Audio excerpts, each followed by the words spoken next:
Mahilig ba kayo sa coffee? At coffee jelly lang nga ang naiisip mo gawing dessert.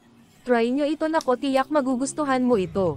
Isang coffee ko brown lang at jelly gulaman powder, makakagawa ka na ng ganitong kasarap na dessert. Di muna kailangan ng maraming sangkap para makagawa ng masarap na dessert na pwedeng-pwede sa handaan. Tingnan nyo naman kung gaano ka-smooth, at grabe, halos maubos ko na nga ang isang lianera dahil sa sobrang sarap. At ito nga dessert na nagustuhan ko dahil di nakakaumay. Nag-measure lang nga ako ng 3 cups water, at ibinuhos ang 3-in-1 twin pack coffee. Akala ko na start ko na ang camera pero hindi pa pala, at dahil nabuhos ko na ang coffee sa water kaya di ko nakunan ng video, kaya imagine ninyo na lang, kayo na lang mag-adjust.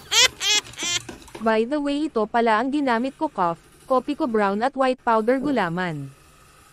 Sunod, ilagay ang isang can condensed milk at haluin. Sisimutan natin ang condensed milk dahil mahirap lang tayo, mahalaga ang bawat patak. Kung kayo ay nakaka-LL sa buhay, lagyan ng isang pack Nestle cream para maging creamy ang inyong dessert, pero kung SS kayo sa buhay, pwede na evaporated milk. Sunod, ibuhos ang isang pack white gulaman. Unti-unti ang paglagay, sabayan ng paghalo. Haluin ng mabuti hanggang sa matunaw ang gulaman powder para pag sinalang natin ang gulaman walang buo-buo.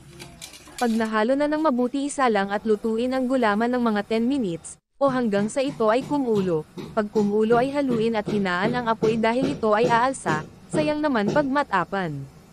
At ito na nga ang ating ang gulaman. E-transfer sa lianera ang gulaman mixture. Syempre gumamit kayo ng cup sa pag-transfer sa lianera para di kayo makasok. Kung wala naman kayo lianera, kahit anong baunan o kaya ang lagayan ng ice cream pwede nyo gamitin para mapakinabangan naman. E-set aside muna at antayin tumigas sa kapalamigan, mas masarap ito kainin pag malamig. Habang inaantay tumigas ang gulaman, mag-melt ng chocolate. Dahil SS ako sa buhay, murang chocolate lang gagamitin ko, bali 22 pesos lang ito, 24 pieces na. Bali di ko nga uubusin ang 24 pieces na chocolate sa pag-melt dahil gagawa tayo ng grated chocolate.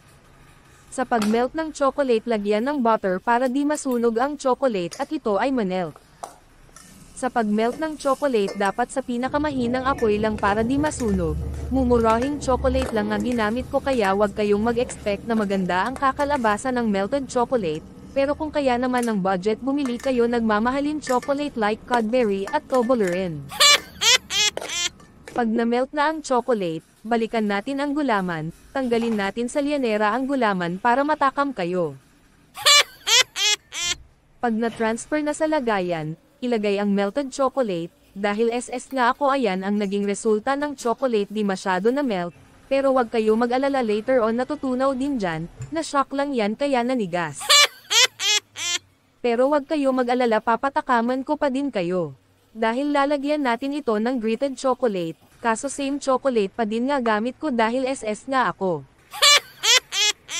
Ito na nga, pumalpak man tayo sa melted chocolate, binawi naman natin sa grated chocolate. Kidding aside, sobrang sarap nito, kasi mayat-mayat lang matutunaw din yan na chocolate.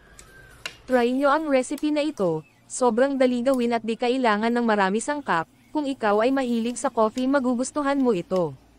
Sobrang sarap at di nakakaumay.